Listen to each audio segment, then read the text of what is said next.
A very good afternoon to all of you, and welcome to yet another webinar of IAP South Zone. It's a pleasure for me that we have a wonderful chief guest from Gujarat, and we have Jibu Verghese as our speaker for the today's program, and Dr. Prem from Manipal to moderate the program. So now I take this opportunity to tell all the participants that you will be in a mute mode and your videos will also be in a off mode. So any questions if you want to make, you can always send it through the chat box and your questions will be answered by the end of the program by the speaker. I request all your cooperation, and I would like to tell you that this program is recorded, and after the completion of the program, it will be put in the YouTube, and the YouTube link will also be circulated to all of you so that you can watch it again, and then you can clarify certain things if you have any network error in between. Thank you very much for all your cooperation, and I take this opportunity to now welcome Dr. C.K. Sendil sir, Joint Secretary of CEC South Zone, to deliver the welcome address.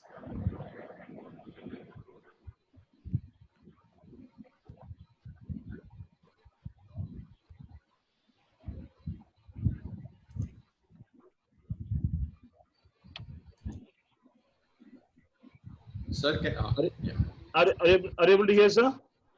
Yes, sir. Yes, sir. Good evening, everyone. I'm happy to welcome each and everyone for this webinar. And today's chief guest, Dr. Manoj.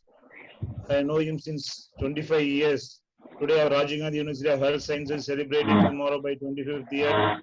But before Rajiv Gandhi inception, our Manoj sir was there in Karnataka when there was no one was there in Karnataka. And he was teaching from those days onwards till today. He is for the student community and for the physiotherapy community. We welcome Dr. Manoj sir.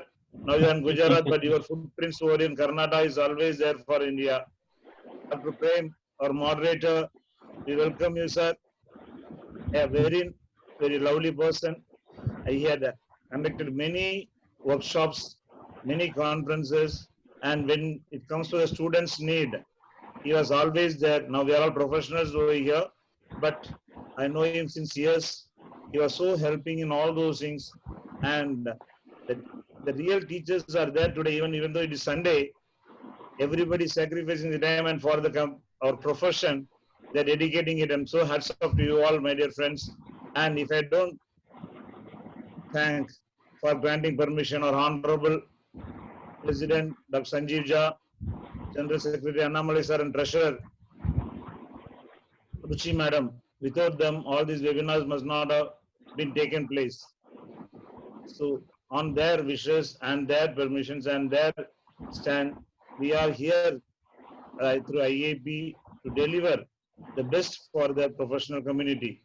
And our technical support, if I say that today what we stand for is our IAP Women's Cell, our Shanti Madam and our Smita Madam. From day one onwards, when the webinar has started, today the whole world is seeing, means it is IAP high, means it's because of the technical support which stand beyond the expectations. We welcome you all, madam. We welcome all the participants for today. And this webinar will be a landmark and earmark for all in our profession. Thanks, one and all. God bless you all. Thank you. Sir, I think you have to welcome the speaker. Yes. Speaker is our own person, Dr. Jibu. We welcome you, sir. Because I'm not able to see in the screens. Sorry. Thank you, sir. Thank you very much. And an eminent speaker, right?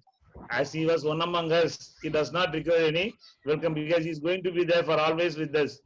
Anyway, but as a customary way, we welcome you, sir, Jibu sir.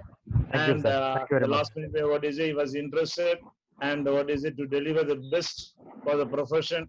And his earlier webinars, which is conducted during this COVID-19, was a real star. He was a star of the webinar. We can say that today, we can see the back screen of him. Full stars are there, a symbolic representation.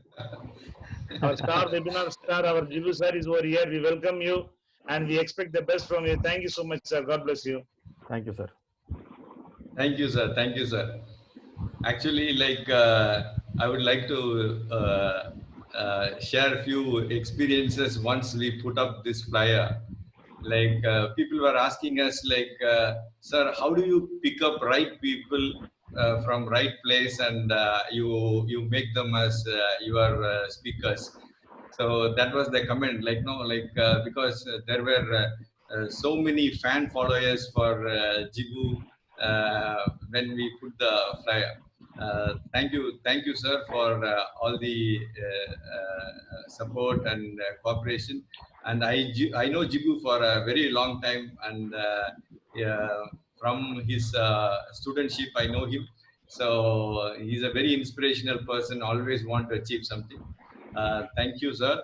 May I now request our chief guest, Dr. Manoj Kumar, sir, from Gujarat, who has accepted our invitation and joined us today.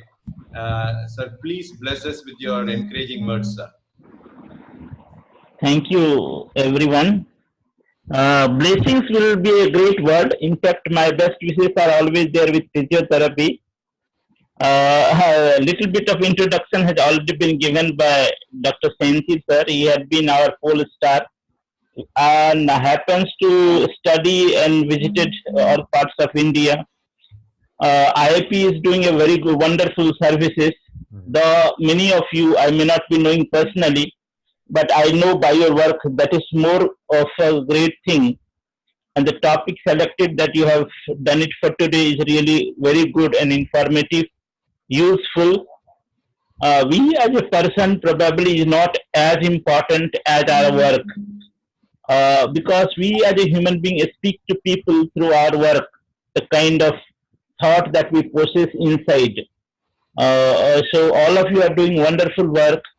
The topic that has been selected today is all about manual therapy, and two very controversial things that has also been, will be talked about is about intuition versus reflection, or intuition versus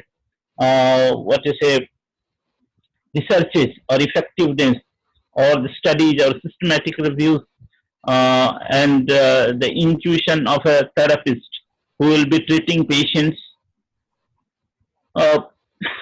Dear friends, as you know, that physiotherapy profession, the diagnostic model has been constantly changing, and presently we all take up a lot of pain in including a lot of other outcome measures apart from the physical outcome measures, and thereby patient reported outcomes or patient based outcome becomes so much important. And in that concern, I mean, intuition of a therapist, or I would say that a reflection of a physical therapist who will be treating the patients becomes so much important. In my opinion, physiotherapist who becomes experienced develop a better intuition if he is really interested and focused on certain area where he is treating. Internationally, experience is in fact defined as the amount of hours, consistent hours that we pay to our patient, to our professions in a certain interest area of a therapist. So reflecting on those ideas constantly, deeply, in different kind of thinking process, and then weighing them in the light of current literature, current meta-analysis or systemic reviews gives a better outcome and better thinking to treat the next patient that comes to us. We all have experienced therapists as well as novice therapists. Novice therapist basically depends on the systematic data that is available. If it's been taught in a good school, and I'm sure that now in India there are plenty of good schools where students are getting training. and they are good at learning and taking up the systematic data, because students are also smarter in good schools. But when it comes to intuition, this is the finer part of the clinical practice, which they take up usually from the practicing therapist or the teacher who is merciful to pass on to their students or to their friends or the juniors who will be treating under them. So with this small note, I must say that novice therapist or the experienced one both have some sort of intuitive power. Some get it through, we call it get it through generation, some get it through practice, some get it through constant heart putting on their work, and then they develop good amount of intuition. I also happens to see few physiotherapists who they say that they have very great intuition. That may or may not be intuitive power. They are mistaken, and they judge their things very early.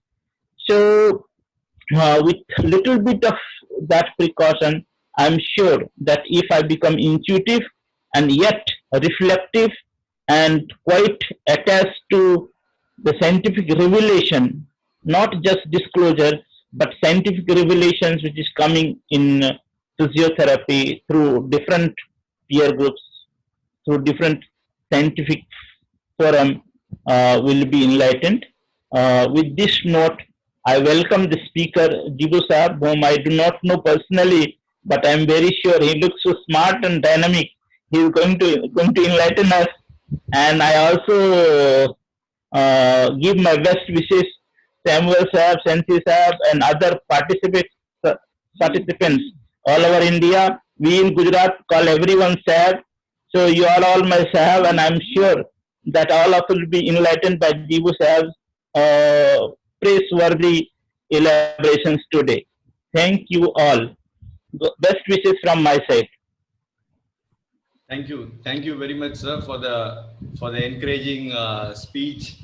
And I think like maybe you touched a lot on the intuitions. Actually, I wanted to talk about the intuitions today, but you took most of my responsibility.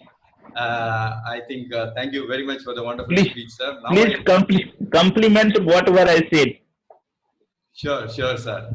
And now I request our moderator, Dr. Prem, to please introduce the resource person. Before that, I would like to tell you about Prem.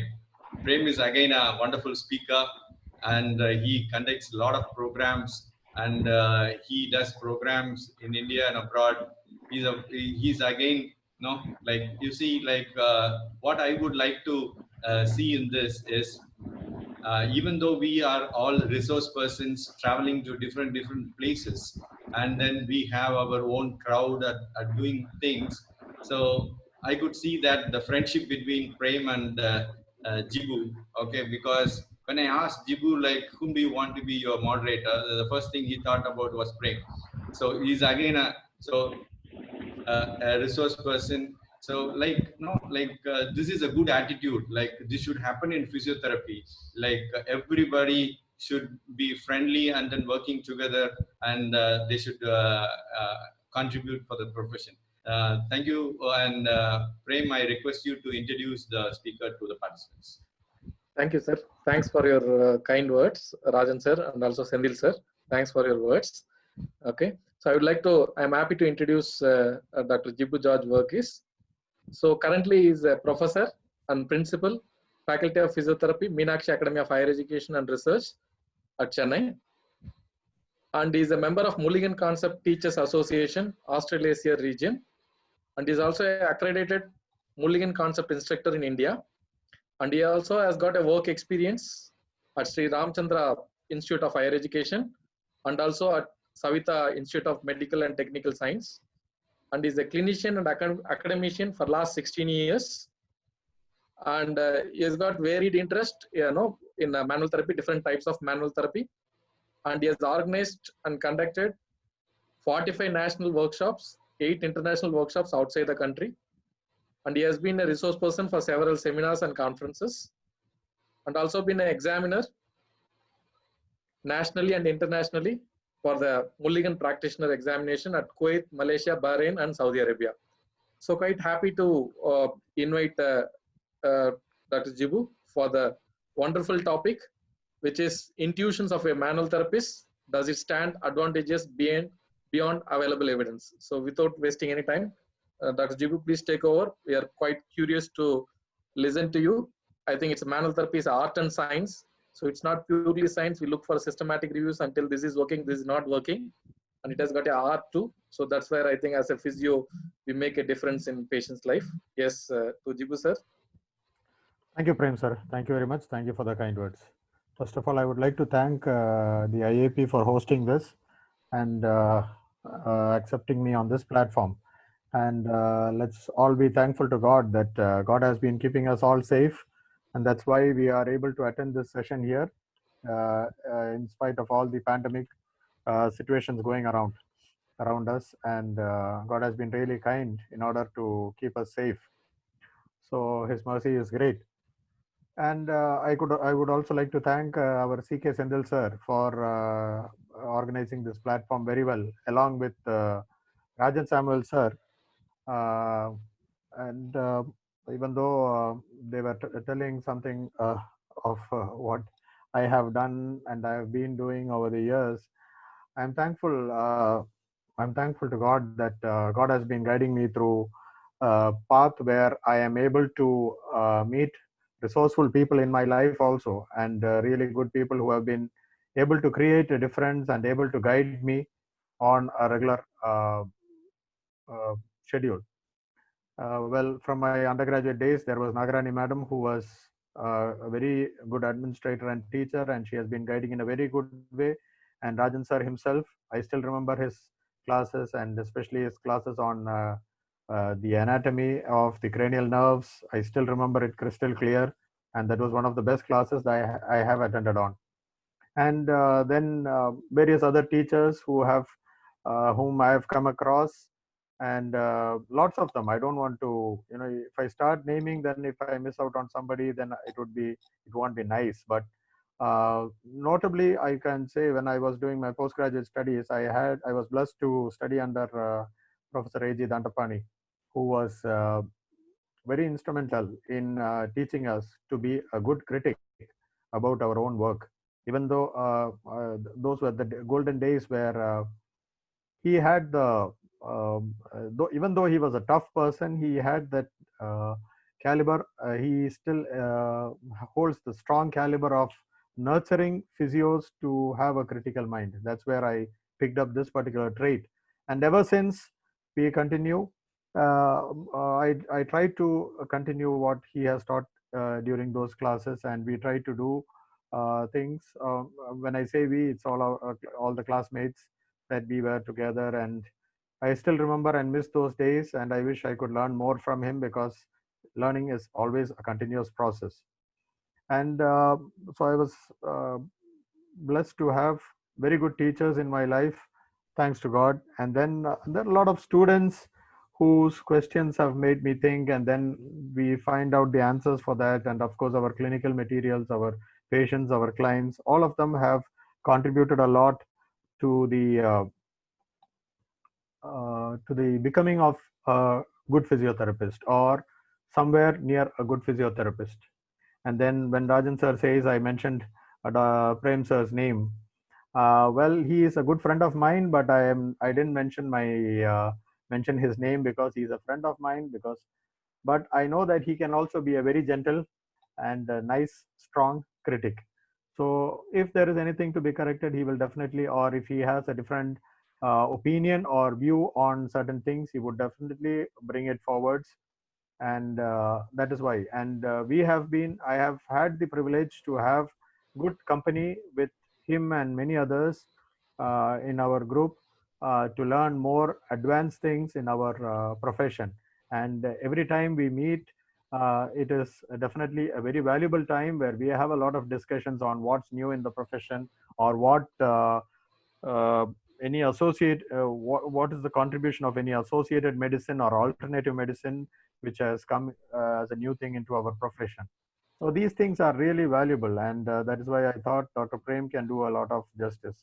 And this particular topic which I have taken today is the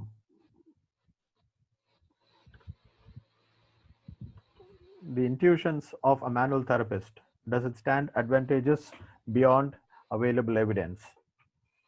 Now, over the years, when I have been handling patients, there was in the initial days it was totally different. But as you start, like I said, questioning what you are doing, what you yourself are doing as a professional, you want to know what exactly are you doing here. Are you doing the right thing? Are you in the right way? Or is it the right thing that you're doing? Is it the right thing for the patient that's being happening?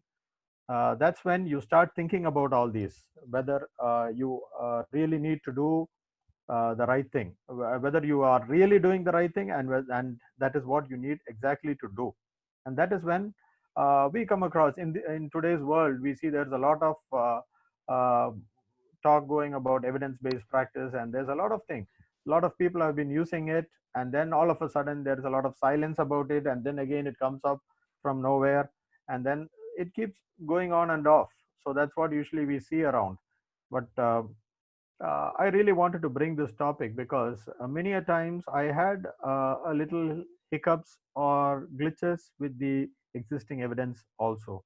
Because even though literature says a lot of evidence, this is how it's done, this is what it says, and this is what needs to be done, and this is the supportive data, then on application, of course, I don't blindly say, but on application, we see that there is a lot of uh, difference that I get about it. Well, um, uh, that is why I wanted to bring to this forum this presentation, especially where a lot of academicians and heads of the departments are there. We need to really think about whether we are doing the right thing by blindly following evidences, or do we need to be a little critic about even the existing evidences? Because even in the existing evidences, we have a lot of things where the researchers themselves say, for example, every researcher points out there's limitations in a study. So the limitations in various studies, how do you take them up together, and how do you conclude that yes, this can be applied for our patients? And even the variations, most of the studies are done in a particular type of population, maybe in totally a different continent. Is it possible to apply the same thing in our situation? So these are the questions that made me think, and then we built on that. That is a basic thought process. Like, even this is a research. Critiquing ourselves, or being a critic of the work we do itself, is a type of research.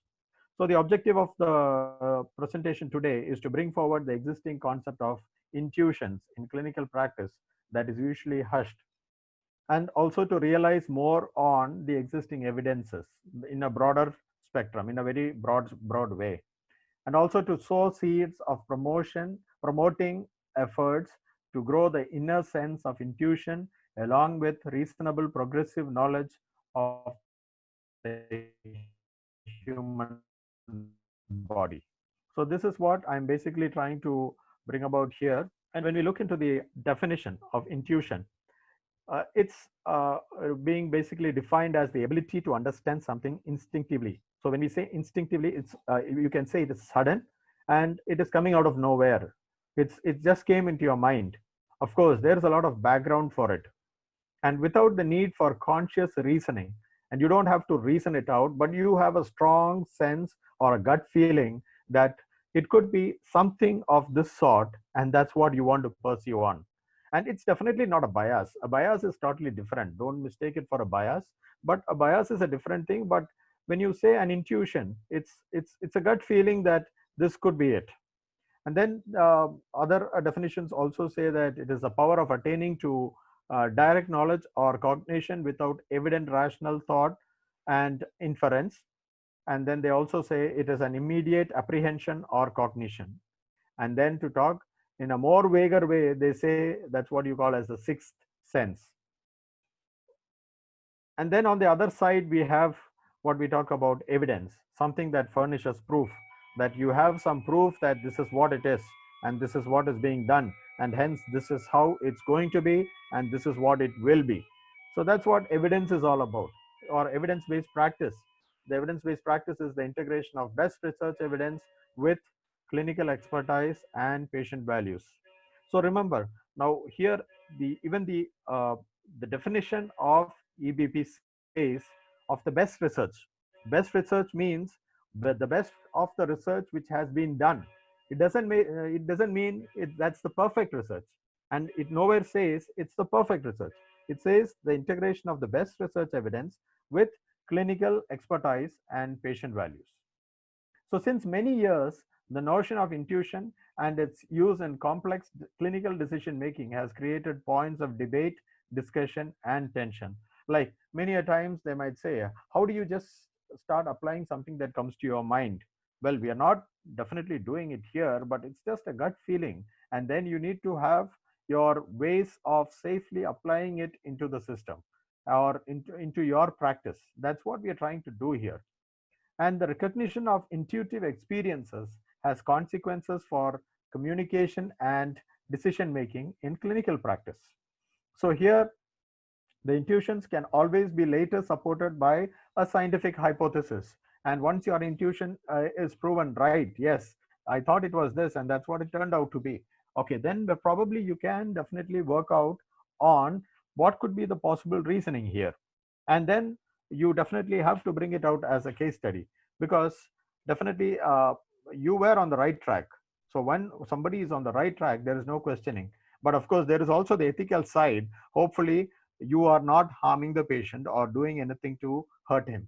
So that's a part of the ethical values of your practice. Well, always a practitioner has to keep in mind that you follow those ethical practices as well while using intuition. That is one of the precautions that you have to use when you think of your intuitions. The physical functioning of a human body is still yet to be explored to a large extent or a large level, and that is why intuitions are important. So it's not that we know everything or science has already discovered everything about uh, the human body, and that's why intuitions have to be there. And the complexity of the functioning of the human body is really large in terms of, like, initially we study about the anatomy, physiology, and the biomechanics and the functioning and all the kinesiology, everything. We study a lot of things in the college curriculum. But on the once we come out of that and then we start practicing, we come across something called as the fascia. Okay, I've heard about this in college, but have we really thought about treating the fascia? Or as physios, do we have to treat the fascia? Is it something that we have to do? And then we think about adaptive neurology. Now, what's adaptive neurology? It could be probably the neural system, and that's nothing abnormal. It can be a person who is at rest, who was accustomed to minimal movements or minimal actions in his uh, years ahead, previous years, prior years, and then all of a sudden he wants to do some dynamic activities, or he is put into situations, or he has developed circumstances where he needs to be dynamic, and then he starts using a lot of movements, and then the nerves, which were all so comfortable and cushioned, have started moving around, and then they identify that the nerves are having a problem with the nearby interfaces. They are not able to move much freely, and then they start giving out symptoms of pain. So all these things, now slowly we come to know about all these things, and then comes the topic of the anatomy trains, where we link the fascia or the facial lines, and every day we come out with new things. And so it's the human body is a magnificence of the creator. I would say that we still have a lot more things to left to be discovered, and hence that is where the value of intuition lies, I would say. And then on the other side, with the created evidence also, I would be discussing this in detail, but the human values which our clients or the so-called patients or the subjects of research, are they all and always genuine? Because we depend on their feedback in order to document our research findings. So are they really being genuine? Well, I will discuss this later in a much more deeper way. And when it comes to intuitions, when intuitions come into practice and then it becomes documented, I would say you as a clinician, a person who is practicing intuition in his clinical practice would always practice it on the safer side. Definitely, because a person who is really critical about his uh, treatment procedure and who is also empathetic towards his client or his customer will definitely be on the safer side and can be reliable as a practitioner, because it's simply because his reputation is at stake. So it's not about money, it's not about proving himself to anybody, but it's all about himself, because himself and his own practice. So nobody would want to harm his own practice.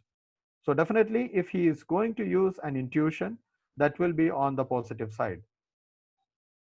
Now, when we talk about, I would say, when we talk about intuitions, we have to admit that um,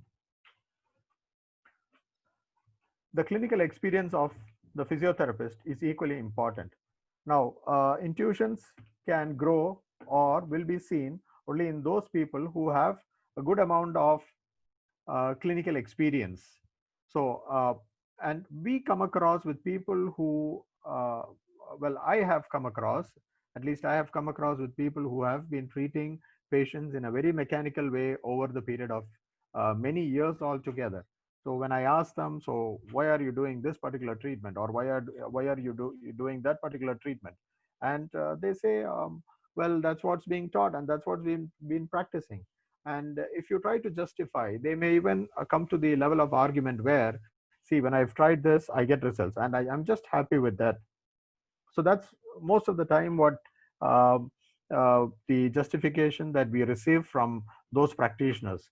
But I would say, uh, just a question to those people is, now you have been doing it for a period of 7 to 10 days, and then you have a good result. I agree that you have a very good result. But what if the same result could have been gained in a period of 2 days or 3 days, or maybe just 3 to 4 sittings of 3 to 4 sitting sessions with your patient? That would have been really worthwhile, isn't it? And it would have saved a lot of agony for the patient. And definitely, as a physio, your reputation is definitely going to go up. And as far as the charges are concerned, you don't have to worry about losing your charges, because the charging the patient is left up to you. If you have a better way of treating your patient and you are able to treat them in a much more effective way with a lesser duration, yeah, I'm sure definitely they'll be more happy to pay you more than what they were paying you for just applying the modalities and prolonging the treatment. So that's what I feel as as a practitioner. So when it comes to experience, we are not talking just about experience of treating. We are also talking about the experience of handling situations, both in as a clinician as well as an administrator. So these are things, even in intuitions, you need to understand when your patient is faking his problem to you. For example, we have had history of patients coming and telling a lot of things, that I have pain here, I have pain there, I need treatment. But as a physio, you know there is a fixed clinical pattern. When you see that there is no fixed clinical pattern, and every day the patient is waving around with his or her pain, they say it's a new pain there, and today the pain is on same limb but on different sides. So it doesn't fit the scenario. Either the patient could also have issues with with the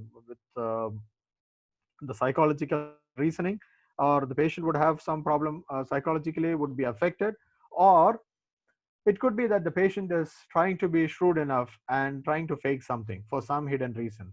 And then one day the patient says, can you give me in writing that I have this pain and I am partially disabled, or I'm not able to do my regular work.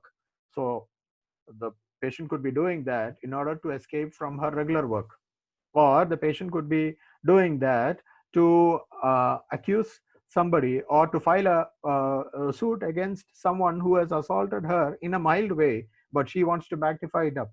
So all these things come to us, and we have been handling such situations as clinical practitioners as well. So we are exposed to all this, and those experiences definitely help you. So when you start treating your patient, when you feel something is fishy, that itself is an intuition.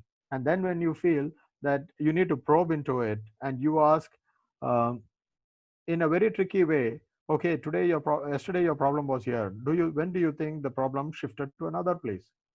So then the patient does not anticipate such a question, and there you see the patient struggling, or the so-called client struggling, and then you expose the client of the fakeness. So these are situations, and then your intuition works into that place. So that's more of an administrative intuition. It's not a clinical intuition. You haven't even started treating the patient, or you have just treated for one day, and the next day you are just having a discussion with the patient, and you already exposed the patient. So these are things that you receive from your clinical expertise. And then, of course, the theoretical knowledge. Intuitions go beyond theoretical knowledge. They go into a blind area, sometimes not sure of what it may be, but then there is something definitely beyond the known. Now, you know that, like earlier, we used to always follow a biomechanical pattern, and then from a biomechanical pattern, we also started thinking of a neurophysiological pattern.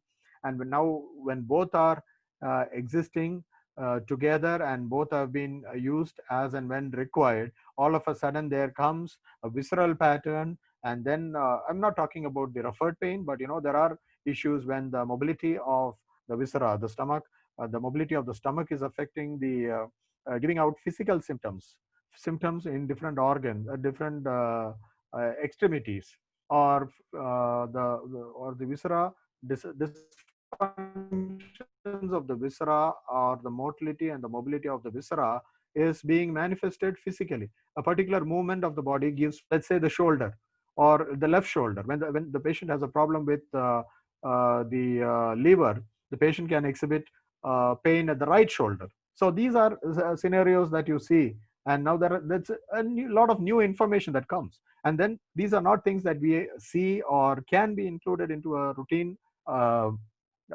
physiotherapy syllabus that we have in our circumstances. Probably because already people complain saying that it's very lengthy, and then it's too much to learn at that phase. And there is also some amount of maturity as a clinician that you need to develop in order to differentiate directly from a biomechanical cause, or from a neurophysiological cause, or maybe from a facial cause, or from a visceral cause. So that comes up with your clinical practice. And then you also have the clinical discussions.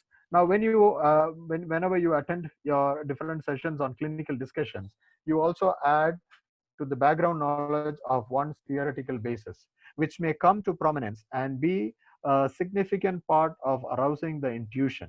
Hence, exposure to many clinical discussions, or let's say clinical scenarios, when you come across and you take part in different clinical scenarios, it enables the potential intuition to come up at the right time, the right place. And these intuitions can prove to be very much useful, because as a clinician, you will realize these intuitions are bang on target when you are really knowledgeable about those theoretical bases, and you have been exposed to a lot of clinical scenarios. Now, the idea here is, now you may not, let's say, for example, there's a patient who was having um, pain in the ankle, and the patient also complains of an inversion twist of the ankle. But then all the while, uh, we come across such scenarios where these patients go to clinicians and other clinicians of the other disciplines, and then they come back to us saying that I had an twist of my ankle, and so I require let's say I've been referred for ultrasound in physiotherapy. Kindly give me ultrasound. And then you've given ultrasound because it was referred. And then on day two, again, the same thing continues. And day three, you talk to the patient. The patient says, I've been taking it for 2 days. So there's not much of a change. Is there anything else I can do? Then you ask the patient. Then see, sometimes in our restricted clinical scenarios, where maybe we ask the patient himself later, do you mind if I do some assessment? What we do is we just identify that instead of a ligament strain, it was just a dysfunction of the inferior tibiofibular joint, and we manually correct it, and then tape the joint, and then get the patient back on foot, just to the surprise of the patient to see that there is zero pain. From a pain rating of 5, it jumps all the way down to 0, and the patient says, now I have no pain. And so these sort of informations, we don't see these patients very often. Sometimes there are genuine ankle sprains, and so we don't see these, and that's why it is valuable to have good clinical discussions where we can get exposed to situations, real life situations, which we were not actually a part of, but we still got some knowledge out of it. So that's really important there. And then we also have the clinical suggestions. So discussions with peers, professional friends, and colleagues on the clinical situations encountered at present can help on the clinical front to bring up an intuition. So these are just suggestions. Now you have come across with a clinical scenario and you want to ask or discuss with somebody, now this is the situation that I have come across with. Do you think I can have is there something else that could be it? So you get a lot of hints from there, and then you come back to your clinical practice, and then you see, okay, then this could be what's the problem with that patient. And please don't mistake hypothesis with intuitions, because hypothesis also has some amount of reasoning in that, whereas an intuition would be something without any reasoning, and you just have something in mind and you go behind it. Well, is it a bias? I wouldn't say it's a bias, because when it's a bias, you just follow bang on the bias itself. But intuition, you try to follow and you try to fix out, and the possibility of you being right is more. At the same time, well, the moment you realize it's not that, it's not what I thought it was, you discontinue it immediately. Whereas in a bias, you don't do that. In a bias, you just blindly follow it, and then you try to make it what you thought it was. So that's totally different. So let's not confuse between a bias and an intuition, just in case some of you are having that doubts in mind. That's what I just wanted to say. Well, the next one is borrowed knowledge from alternative therapies. Well, when you think about borrowed knowledge, we come across instances and testimonies where alternative therapies have been helping with physical dysfunction. Somebody says, I went to that practitioner there and he did some sort of a treatment and I felt good. And this another person whom I went to, he was working on my meridian points. I felt good. And then this other person also did something with some equipments. I felt really good. So next time we confront such situations, when we understand what they have done, and if you are able to fix out a biomechanical or a neurophysiological or any other sort of, let's say it could be even, let's say for example, the patient complains of inguinal pain, lower abdominal pain, or somewhere around the iliac crest, and then he has taken all sorts of medications to help him out, but nothing's helping him. And then if you are practiced in visceral manipulation, you end up mobilizing the large intestine, and then you the fascia connecting between the fascia connecting between the small intestine, or the fascia connecting between the ilium bone. So then you start mobilizing these structures, and then the patient says, yes, now I feel a lot better, now my pain is good, now my pain is gone, I don't feel much of a pain, I feel it's a lot more comfortable. And then when you go into the subjective part of it, and the patient also says, yes, I was suffering with constipation over a period of time. So that's where visceral manipulation comes in. So all these things together are borrowed from alternative therapies. So you get to know a lot about it. Now, even the concept of facial manipulation was already existing in our country. Unfortunately, it was not well documented.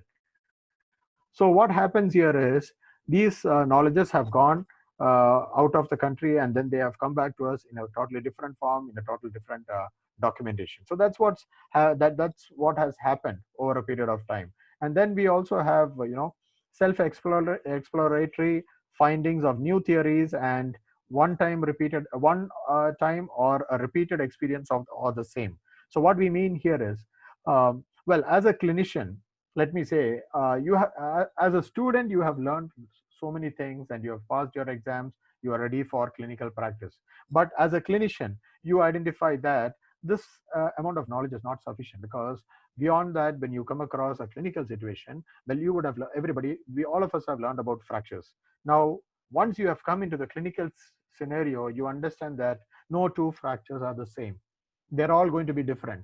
Now, fractures have their own variations, and in your fractures, probably in your orthopedics, physiotherapy orthopedics class, they would have taught you that, this is how you need to support and that is how you need to hold, and then you gently ask the patient to try take steps, and you get along with the patient, go along with the patient, and you progress him to walk. But unfortunately, the patient who comes to you comes with a scenario where you have been taught to support the patient at a particular level, maybe in the hand, maybe in the extremity. And then what happens is, at that particular level, uh, you identify that in this patient, there is a fracture. So you're not able to uh, probably uh, hold the same place. So what do you do in such a situation? Where do you hold? So these are your clinical challenges, of course, in a very mild way, because those are things which you can easily make out, and you can easily just settle it out and then handle the situation. But then there are other findings, like when you want to treat the patient, you found out something new, or you wanted to assess something, and you thought about it. Okay, well, it's the lateral ligament that I suspect, and I want to check the lateral ligament of the knee. And you did a wonderful varus test. And when you did a varus test, after doing the varus test, you identify that your patient has proved positive for the virus test, and you are really elated. And then you start reading about it, you already see that this is something that's documented, it's already there in the book. Okay, well, you didn't read about it, but the amount of satisfaction and contentment that you have as a clinician is really huge, because you have been learning, you have learned something by yourself as a clinician. And I would say that's, as a clinician, you are definitely in a very good shape and in a very good line, because that's where self learning really matters. And you find solutions, whether it is in the therapeutic aspect or in the evaluative aspect. You find out something which you may not have heard of, or which may or may not be established earlier. So even you can end up publishing it, and you can even have credits to your name of identifying and publishing something new. So that's really nice there. Or you may have even had earlier clinical experiences of similar sorts, and so this time it is by chance you happen to do really well with your this particular patient, whereas in the previous patient you missed out on doing it, and then you realized, oh, I should have done it on that patient and tried it, but I couldn't. Maybe, okay, next time a patient comes, I need to really try this out. And then the patient comes and you tried it out and you have been successful. So uh, the important point here is, such findings are usually not documented. So these have to be documented. Unfortunately, in the levels of evidence, case studies are not given much of a value as equal to the systemic reviews or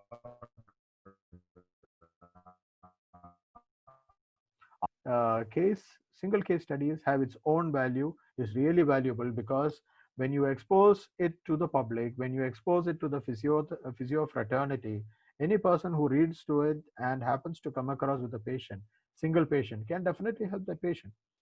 Because I would say, I would even challenge the genuinity of an RCT in that matter. If you say, if somebody claims that a single case study is not as valuable, because a single case study is a particular case where you have genuine documentations of all the aspects, including the comorbidities and extraneous variables and everything. You have everything clearly documented down, then it's a wonderful case. That's what I would say for somebody to learn or to go through. So that's very important there.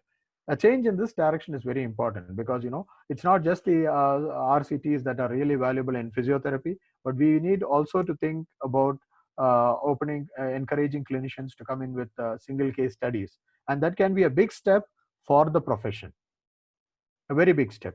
That's what I feel, because many a times we come across patients who have dysfunction in the upper tibiofibular joint, who complained of lateral knee pain.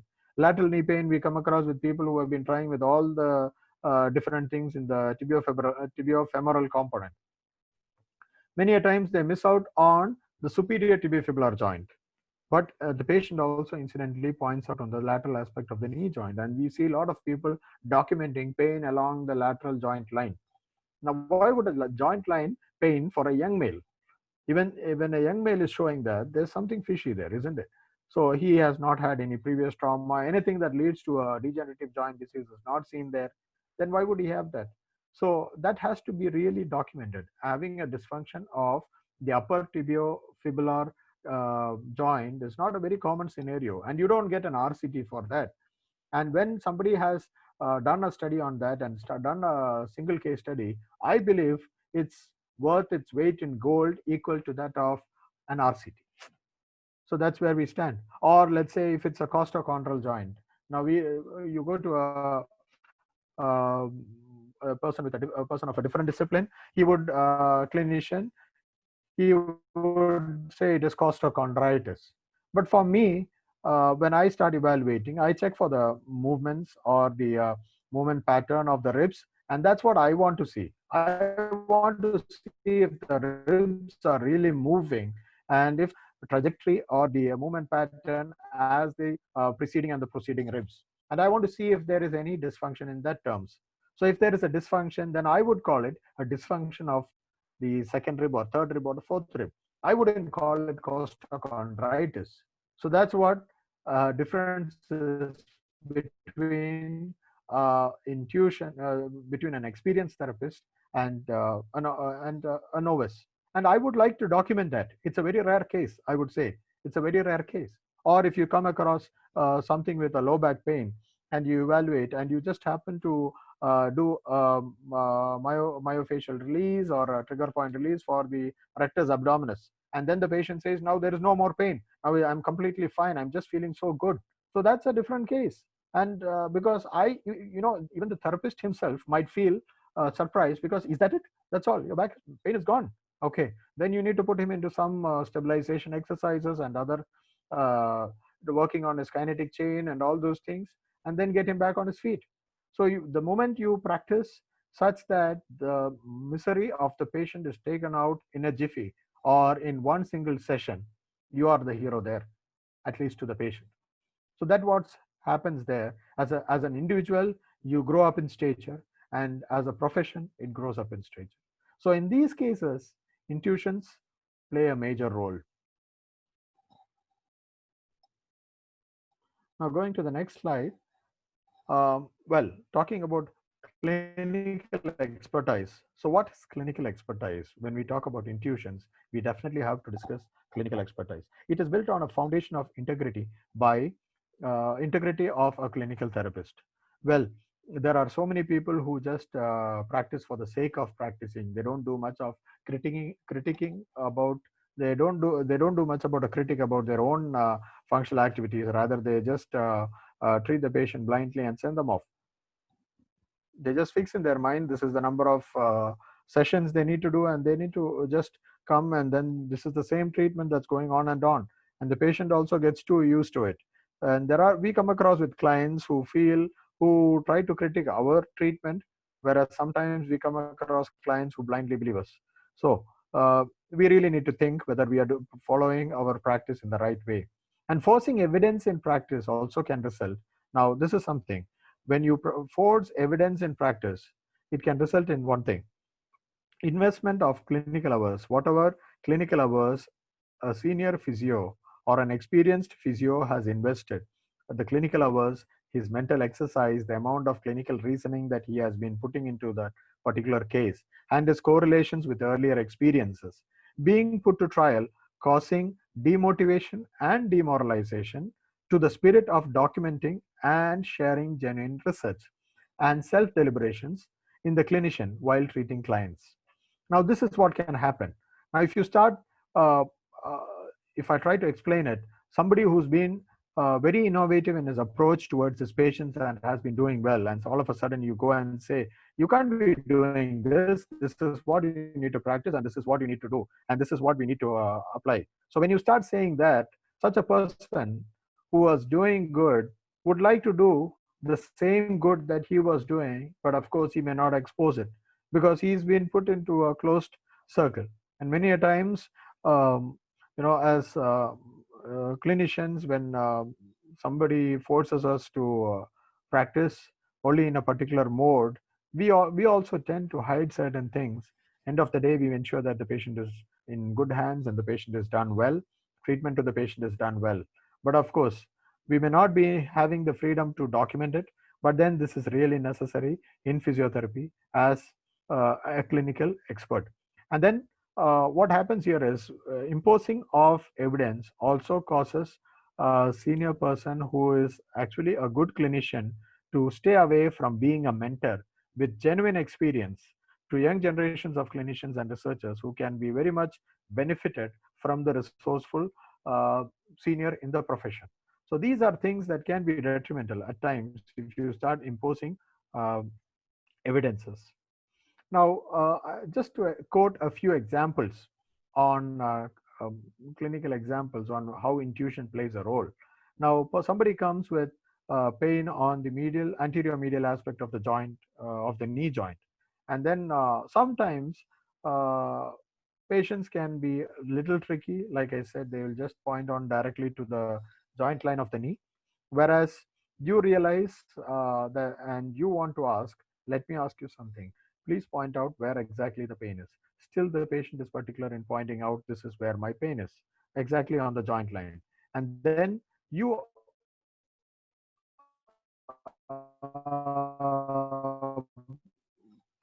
Sansarine region. And then you ask the patient, do you have any pain there? It's just an open-ended question.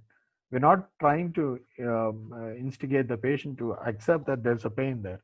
You just ask, do you have any pain in this side? Patient says, yes, I do have.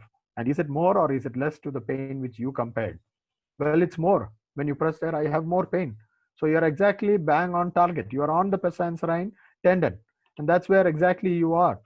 And then when you press on that, patient complains of severe pain. And then you observe the gait of the patient, definitely antalgic with a lateral rotated hip, and then all you want to do is confirm your intuition. You palpate along the pes muscle regions, the sartorius, gracilis, and semitendinosus. One of this or all of this are bound to you're bound to pick up triggers on one of these or all of these, and that's where you confirm your intuition. Or then you have the case of tennis elbow, the so-called lateral epicondylitis, where they say there's a lot of inflammation, but often we don't see inflammation. And then we check on the lateral, we do a Cousins test, everything is positive. But then you would also like to check on the superior radioulnar component. And when you check the radioulnar component, you see that it makes a difference. A Cousins test done with the patient in his or her primary presentation versus the patient with an anterior glide or a posterior glide of the radius in relation to the ulna. It causes a big difference. Patient says, yes, when you push it forwards, I have no pain. When you push it backwards, it's the same, there is pain. But when you push it forwards, now I have no pain on grip. So what happens to the inflammation? So again, your intuition is coming into place. And then you have a very good uh, striking evidence because you have proven your intuition right. So you have some sort of physical support towards your intuition. And then sacroiliac dysfunctions, where the patient complains of pain on sitting and weight bearing, patient complains of pain traveling down the leg, and then client complains of symptoms elsewhere in the lower limbs, and he says often my calf is also hurting. But then when you correct a dysfunction at the SI joint with the symptoms that the patient gives, and compared to your previous experience, well, you check with the reflexes. The reflexes are absolutely fine. Everything is fine. You make sure this is your patient or a patient for physiotherapy. There's nothing to do with the reflex. You have ruled out the root level. You have ruled out everything, and then you just correct, directly work on to you rule out the contraindications, and then you work directly onto the dysfunction, and you identify that yes, this is what it is. It's a sacroiliac dysfunction. It's not a intervertebral disc prolapse. Like most of the time patients are petrified and they come to us saying that, doctor, I have a disc problem, can you help me with that? And then we get the patient sitting down and you ask, what are your symptoms? It may mimic or it may be similar to that of a unilateral intervertebral disc prolapse. Excuse me. But then it's not, that's what it seems to be, but that is not what it is. And then when you correct the sacroiliac dysfunction, you identify that that's what the patient is suffering from a sacroiliac dysfunction. And then we have another scenario where we look at the shoulder pain.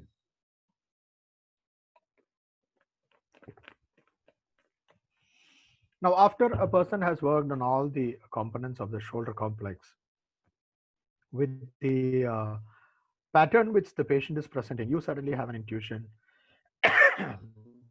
This sort of pain, especially sometimes, the type of patient, the pain that the patient complains. I'm just giving an example. It does not mean that all the patients are the same. Patient complaining of pain along the AC joint region, acromioclavicular region. Could there be something to do with the cervical spine? Because we do have connections, we do have fibers, direct connections, indirect skeletal connections, direct muscular connections from the cervical spine into the shoulder. And in today's world, we see a lot of cervical shoulder dysfunctions. Then all you need to do is think about giving a transverse glide to the cervicothoracic junction, and then you ask the patient to do the same movement which was causing pain for him, and then you see that it's not there, it's gone. So sometimes you have an intuition that this is what it is, because last time the patient came with this is what helped, and let me try this first. It's not going to harm, because that's not the direct site where the patient is complaining of pain. Patient is complaining of pain at the shoulder. Well, I'm just trying to do something to the cervical spine, and I'm going to be pretty sure that I'm not hurting my patient. So we try to mobilize it there, and then the patient complains. Then the patient is surprised. He says, "Now that pain is not there." But my pain is not. When you keep your hand on the cervical spine, he's definitely going to tell you, "That's not where my pain is. My pain is at the shoulder. Maybe you didn't get me right." And then you reassure that, "No, I got you. I got that part of what you said, but what I would like to look at is your cervicothoracic junction. Let me handle that side first, and please let me know what's happening to your pain." And to the surprise of the patient or the client, he or she says, "Yes, now the pain is not there." Okay. And then you try to reason out. Then comes the hypothesis part, or you want to figure out, why did this cause such a problem? Was it a primary dysfunction, or is this a secondary dysfunction, or are there multiple dysfunctions involved? Is it the posture followed by a primary dysfunction of the cervicothoracic junction, and then the reflection at the acromioclavicular region is even a tertiary dysfunction? So what do you correct first? Again, you need to work your intuitions to decide on which component do I correct first. Well, if I correct the AC region first, probably he will be able, I mean, the cervicothoracic region, he would be able to do some more exercises in order to correct his posture. Whereas if you don't treat the secondary dysfunction, which is at the cervicothoracic junction, which is already jammed, and then you keep forcing the patient to correct his posture, he's going to move every part except the painful part, which is the cervicothoracic junction, because any movement at that part is going to reflect at the shoulder. So he's definitely going to stop that. So would you like to move this first and then work on that, or work that first and then work on this? So it's up to you. You are the judge, you are the clinician there. It depends absolutely on the scenarios of your patient. So, or it could be even be an entrapment neuropathy. When we say an entrapment neuropathy, when you palpate along the scalene or along the sternocleidomastoid, patient suddenly winces of pain. Patient says, "Yes, I can feel the same pain in my shoulder when you touch on those areas of the areas where you are pressing now. I feel a shooting pain right there." So it could even be an entrapment neuropathy, depending on what is the nature of the type of patient that you have come across with. So it could be any of those. So these intuitions definitely matter. And as a clinician, only when you keep critiquing yourself and regularly applying your practice on your patient, that's when you start realizing, yes, this is what I really want to know. And then you go in search of that, and you find out whether you have been really hitting your bullseye or not.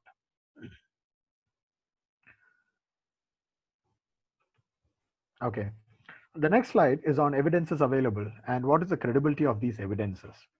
Now, well, we have a lot of clinical trials being done, and these clinical trials, uh, there are a few points I would like to point out. Well, I'm not against them, against clinical trials or RCTs, but there are certain things which really bothers me. I would say that's what bothers me when a lot of people say it's really important. There is no consensus in clinical circumstances of a patient. That's what I often feel, especially when you come across with this.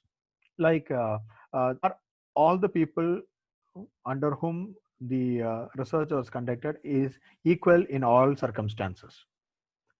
Definitely not. There are definitely differences based on some component or the other. And do we have a lack of trace beyond the experiment schedule of the patient?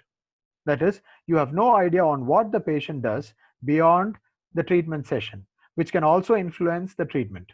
For example, a patient comes, you have taken a subject for your research for a study on the knee joint, but after the probably the treatment session or the experiment session, do you have any idea on the number of stairs she climbs or the way she sits at home, whether it is cross-legged or it is in long sitting, or the distance she walks, or is there any other traditional treatment that she's been taking or alternative treatment she's been taking along with the physiotherapy that she's been handling? Or do you just take the word of the patient for it, or can you really depend on your patient for his or her word?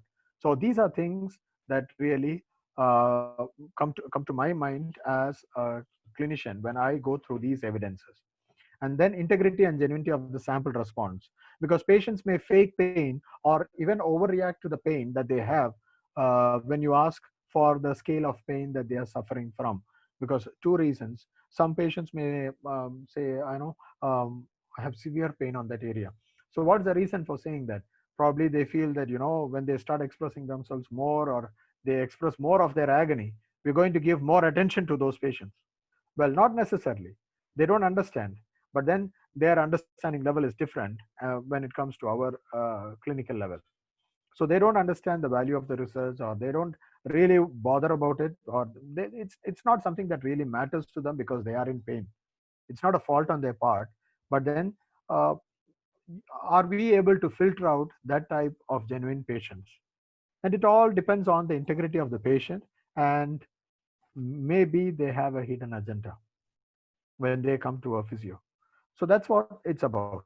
And then we have limitations listed in regular researches. The authors themselves say there are a lot of limitations. This is what we missed out, or that is what we missed out. And then control of the extraneous variables, like, for example, you want to check the grip of, you are comparing the grip between genders, between male and females.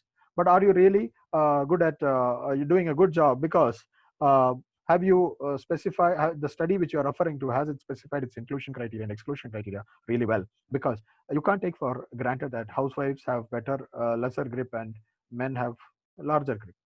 You can go wrong if you have such a bias, because when it comes to an RCT, while doing an RCT, you cannot be filled with such a bias, and whether the author has really put efforts to differentiate that. And even if he has put efforts, is there something missing out? Because men are working and they don't do any housework, but you can say, yes, they are definitely working. But can you compare a woman who is a housewife, but at the same time she also does a lot of housework, exercising intense grip, holding onto a cooker or other kitchen utensils, or holding a broomstick, or wringing the clothes, trying to dry the clothes? All of this are a lot of grip works. Or even office staff, for that example. Sometimes we may think an office staff may not do much of a gripping activity. All he has to do is just handle files and papers or typing, and these are all non-gripping activities. But then to realize that he travels half an hour by bus in the morning and half an hour late in the evening by standing and holding on to the rails of either the bus or the train. So these are things. So you can't even put him into can you really put him into the non-gripping category, because he's been doing the gripping as well? Well, can you put him into the gripping activity? So that's where you are in a dilemma, or that can be really questionable. So when you do an RCT, there's a lot of things that you really need to consider. So that's what I often feel. And then matching the comorbidities. So it's difficult to isolate all the patients in a group, and even the types, like even if you take, like, all of them have diabetes mellitus. Okay, fine. Now, you have a group with diabetes mellitus, but since how long?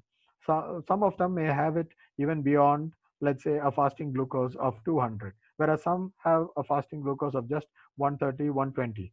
It's just above 100. So, are you going to put them into the same group when you are considering to do a study on your shoulder with other modalities? Is it really justifiable? So these are things that really comes to my thought as a clinician when we consider these RCTs. And following only the established evidences may deprive the client of procedures advocated by other consumers or people with lived experiences. Now, somebody says, I've tried this and it has been absolutely helping me, and I'm really feeling good at this particular type of treatment. Well, but what if a clinician is not in a procedure to apply it because there is no evidence and he is forced to practice, or he is in a circumstance or situation where he is forced to practice only based on evidence? So, actually, are we doing the right thing? First thing, we are not practicing what we know can help the patient. Certain thing, even the patient is being deprived of the procedure. So, where do we stand regarding this? And then we have the lack of empirical research, even though the procedure may be effective. So the procedure is effective, but we hold on to that dogma that only if there is proper evidence, it's the right research. Otherwise, it cannot be used. So is it really justified? We really need to think about that. And the experience of handling new cases with other pre-existing conditions may be limited only to clinical expertise. That's where again your intuition really works, because when you start, a patient comes to you with vertigo, upper cervical vertigo. Patient says, only when I look up, there's a slight pain in the cervical region, on the neck region, and then I start getting symptoms of vertigo. And then you start evaluating your patient, and the patient misses out on vital information while doing the subjective examination. And when you start assessing on the upper cervical, you identify there is a little bit of, you can feel a little bit of hypermobility at the C0, C1, or the Atlanta occipital region. And then you ask the patient, since when do you have the neck pain? Oh, that I've been having since so many years. I mean, that's been since last 10, 15 years. I have this pain because, when the pain starts in my hand, I have that pain also. Okay, so what's the pain in your hand? Can you just describe a little bit about that? And then you realize that the patient is having a variant of rheumatoid arthritis, which can easily affect the upper cervical region. So these are things. Whereas if it is an enthusiastic young generation, a new young physio who has learned some techniques for the upper cervical, he would probably have attempted in trying a manipulation for the upper cervical in order to treat the vertigo, which can prove detrimental for the patient. So that's where again we need to have uh, single case studies, even in such rare cases, which needs to be documented down. Of course, it's there in the theoretical part, but then it has to be emphasized on and off often, because these are some certain cases which can lead to legal repercussions. And then we also have the long-term effects of most of the RCTs, or the available evidences are also not known. If you look into those studies, if you take the major studies done, they have no feedback on whether it was a long-lasting effect or. So these are things that we need to know as physios. And of course, few studies also have, not all the studies, many studies declare that there is no conflict of interest, but few studies also have conflicts of interest which are seen, and there is also bias towards particular type of treatment or a criteria of treatment, which may also cause wrong influence and misguide the result. And there is also a question about the credibility and integrity of the researchers, which are taken for granted with no strict monitoring measures. Well, this is against even the research ethics, I would say that. But just for the sake of creating some evidence, a few of them have been doing this.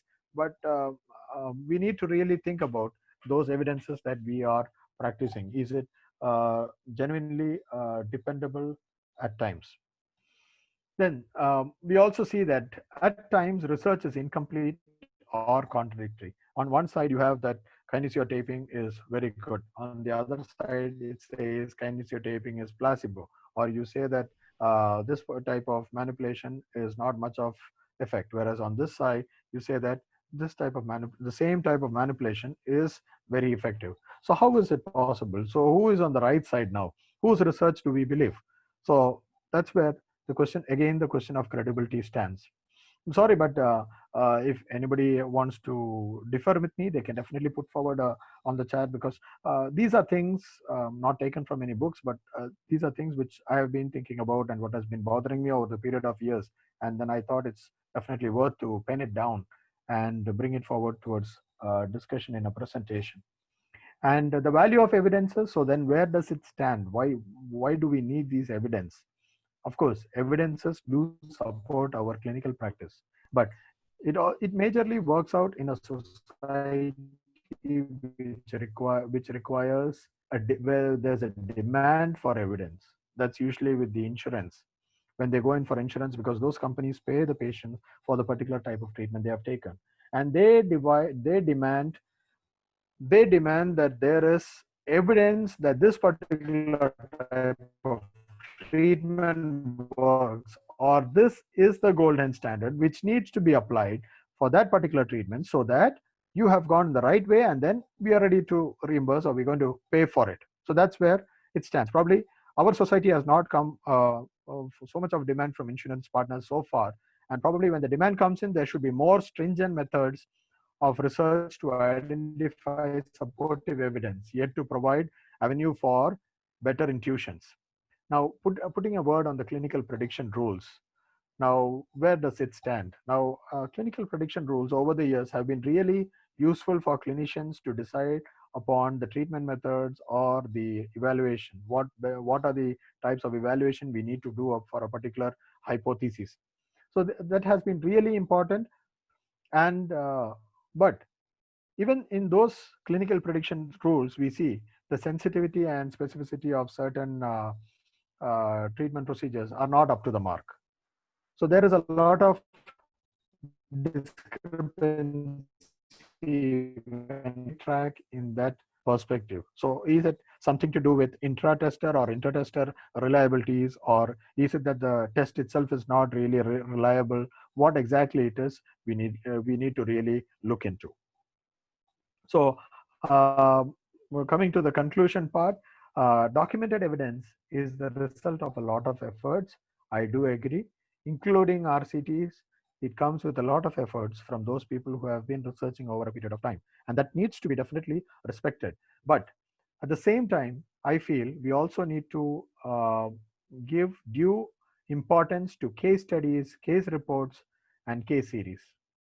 And patient management and safety also needs to be addressed while applying the so-called intuition. Intuition is very useful as a clinician, but we also need to apply all the necessary measures to ensure that the patient who is placed in your care is given the ultimate type of protection that he is needed when he is in your care. And the intuition of the experienced physiotherapist also needs to be equally valued. So being mentors, and seniors in the profession, I feel most of us who are faculties here or who are seniors in the profession, heads of various institutions who are entrusted with good positions, have to assume the responsibility as faculties and heads in grooming our younger generation and shaping the future of the profession in this country. So with these few words, I would like to come to conclusion of my presentation, and I would like to thank all of you who have been online for your patient listening. And Prem sir, I think it's over to you. Yeah, well, that's a wonderful presentation. It's quite a good topic to have. And so just I was looking at the group chat. So visceral pain differential diagnosis is a good point. So one person has commented. Coming to the question, can RCT and sample survey be treated as descriptive inferences for treatment with known limitations? Well, I hope I'm audible, Prem Yeah, sir. yeah, yeah, yeah, Yeah. yeah, yeah. So the point here is RCTs have to be taken. I'm not against RCTs. RCTs definitely have to be taken, but we need to really scrutinize when we take those RCTs, and they should not be just taken for granted because it's an RCT. At the same time, I feel we need to scrutinize those RCTs more than what we usually do. Like I said, we need to consider all the variables and all the aspects of a proper research, which is usually almost near to impossible because it's very difficult to, to collectively get the same exact group of patients. So that's what I mean. That's what I feel. Okay, yeah, yeah, correct. So we can't discard that it's a descriptive study, observational study, and didn't have any values. We can't discard that. Yeah. Yes. And there is one more question.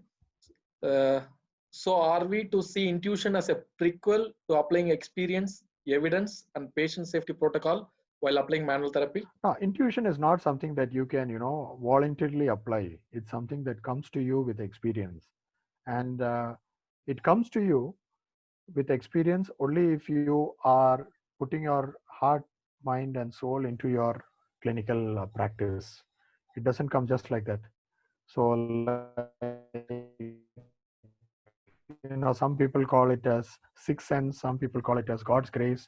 So, when God provides you something with something that comes, that's what I, in my practice, that's what I feel. When you feel empathy towards your fellow human beings, I feel that God gives you that particular grace where you can um, you can foresee that this is what it's going to be. But then you need to have we are not in a world of illusions here. You need to have evidence that you need to pursue your intuition, and you need to make sure this is what it is, and that is what I am trying for, because you are answerable to your client, because your patient has entrusted himself or herself in your care. And then you are definitely answerable to your patient. You can't say, I had this gross feeling that that is what it is, so I just tried that, and that's how I'm bang on target. So the patient thinks, what's this guy doing? He just playing with me, or is he just trying his fancies with me and then checking out what am I, a guinea pig for him? So it's not like that. That's not how it is. So intuitions come to you with your experience. So every patient that you get, imagine that he is you on the other side. So how much amount of care would you give to yourself? That much amount of care, when you put your heart and soul into it, you just get it. That's what I believe it is. Yeah, sir. Just intuition is not something what I think it's right, so I am doing. And intuition is not something like I feel like doing, so I do it. So it's not that intuition. Intuition is something which has come by the past experiences and your knowledge and your amount of commitment to find solution for a problem. So that's where it's a continuous process, and suddenly one time you think, yeah, this is what should will work, but I don't think so. It just comes as a kind of what you say, I think so, I do. So I think it involves lots of your learning, your knowledge, everything together. At one point of time you get that, okay, this could be the reason why, or this could be the treatment which can work. Yeah. And one more person has asked, sir, that means intuition can be applied only by expert practice. And what about human values about genuine? Well, see, as you start developing your experience, intuition comes to you. I told you already that we are already clear with that part of it. But being genuine as a human being, both on the side of the patient as well as on the side of the therapist, it's up to the individuals. And being a therapist, it's up to you to identify whether your patient is really genuine. So that again, you need to be a little crafty about it. Like I told you, uh, sometimes your patient is coming to you just to get a disability certificate from your hand. Well, patient does not know that we are not in that hierarchy of giving such a certificate, being in a private institution or something like that, or in a private practice. But then a patient tries his luck on that, so he would like to play that.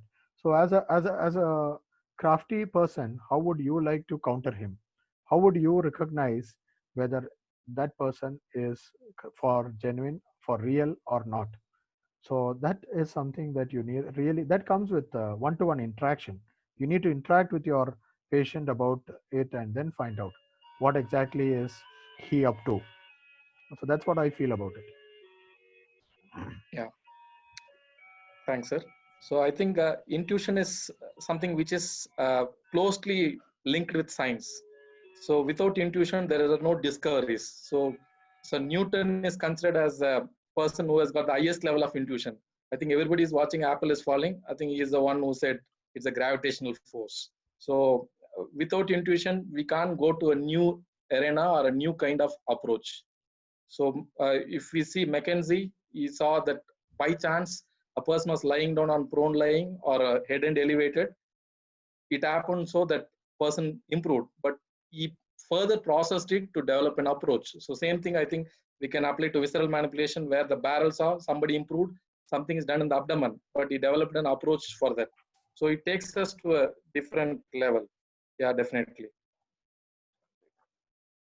Any other questions? That's all we have. Uh, so thank you, Prem, and thank you, Jibu. It was really a lot of insight into it. And are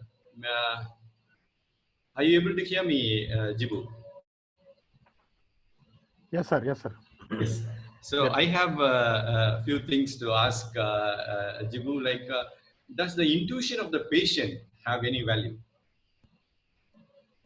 Yes, sir, very much. Because depends on how the patient comes to us. If when a patient comes to us, we study the physical part of it. We evaluate the patient, we assess the patient. But probably most of us in our first year, we also learn the clinical psychology. That is where we need to understand what is the status of our patient, the way the patient presents himself. So what is he trying to think about us? What is he trying to perceive us to be? The way he talks to us, the way he counters to our statements. Is he coming to us for a solution, or is he a person who is just coming because he is frustrated, because he's gone to different places, he's not able to get treatment from anywhere else in the right way. So he is coming to with a very scrutinizing mind whether this person can really help me. So these intuitions can help, and a patient himself will be intuitive about our treatment, because when we treat something, patient is going to every time we see, for example, even while giving ultrasound for lateral epicondylitis, he is going to check every time whether this is helping. Is my pain still there? So he is trying to work on his intuitions. It's just the intuition that's coming into the way. So patient's intuition is definitely there, and it has to. It's not going to influence our intuition in any way, but it's definitely going to influence the treatment that can happen. And with a counseling from a proper physiotherapist, again I repeat, from a physiotherapist, as to what exactly the problem is and whether this is something we can handle. Like for example, the patient comes to us with lateral knee pain, like I said, or medial knee pain, and then we identify that okay, it is the pes anserine region, and we identify points which the patient was not able to identify, like what we call as a trigger points. Patient was pointing only at the medial joint line of the knee, but we identified the insertion of the pes anserine region. We identified the belly of the sartorius, the semitendinosus, as well as uh, gracilis. And then we tell the patient, are these points also paining? And then initial response would be, no, no, no, I don't have any pain there. I want treatment here. Then we ask him, can I just palpate? At least will you allow me to palpate? And I will compare with your non-symptomatic side. Now you can tell me what's happening. And then we palpate. And that is when we can really that is when we can really bring to the confidence of the patient. So that's when the patient is really confident about, okay, so this is what it is. And patient also later appreciates it, that okay, this person has identified what exactly my problem is, and I feel it's of more value. Yes, Okay. sir. Yeah. So have because I, have like I some, answered, sir? yeah, definitely, Jibu. Like because like usually like we even ask the patient like, what do you think will make you better? Sometimes like patients say like, no, sir, I have pain in my back. I think that something pulls me apart. Like something feels better. Okay, then you think okay, he feels better with the traction or something like that. or somebody says like, sir, if some heat is given, I think I may feel better. So something like that. So probably like maybe we can take that information also, and then probably yes, sir. That's just when you are telling that, sir. There is a way we can break that intuition. We can definitely break that intuition of the patient. Like patient says, if I went to that clinic, I went to that place like 6 months back, and this is what they did. After which I felt good, but after that, after some time again, it started. I think I should have done something wrong. So the patient is kind enough to take the blame on himself. So that's fine. But then when we start treating, however, whatever manual therapy we apply, as long as we don't keep that particular heat modality, he will not be satisfied. But in that case, what we do is we try to apply.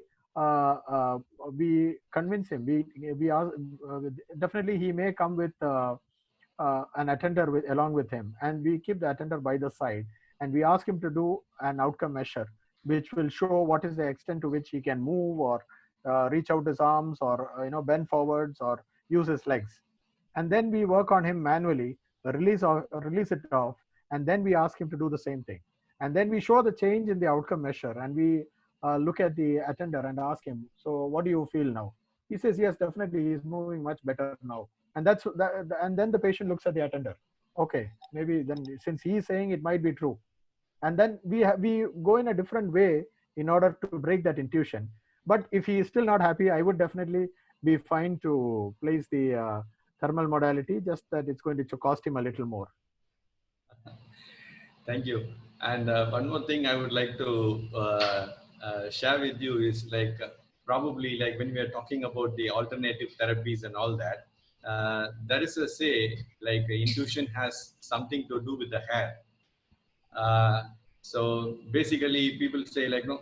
Always, whenever we talk to people, we see people like no.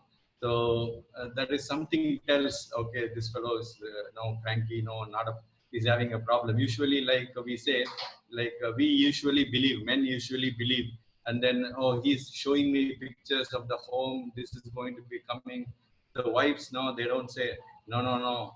This guy, there's some problem. Like no, don't believe him. Okay, so and that's why like they also say like all the saints and all these people they don't have a haircut. Okay, they don't do that because they will lose the intuition.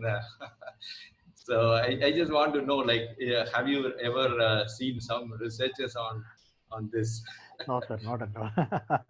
That's new to me, but Yeah, that's basically really they say that. Okay, probably basically next time I should notice. yeah, they say that because previously, like women used do not cut hairs, but men cut hairs. So that's why their intuitions are comparatively more. They get more connected with the environment probably through the tips of the hair. So what happens is they know that the environment tells them, okay, even though you have the paper, document, everything lying on before you, but still on seeing the face of the person, you still tells you, no, no, no, this fellow doesn't look to be the right person. uh, Okay, thank you, Jibu. It was really a wonderful this thing. I think maybe a very new topic. I think we have not heard about this for a lot. I think manual therapists we all talk about only structures, evidences, and all those stuff. Like intuition is very new thing. We were thinking like probably only the police people should be having these intuitions, or probably like when physiotherapists go for inspection, okay, they have some intuitions, even though you see all the papers, but still you feel that no, this doesn't look to be. These people are not supposed to have all these facilities. So, but really now it's a boon that now like really a manual therapist needs to have a real intuition. And I thank Manoj for accepting our invitation and joining us as chief guest.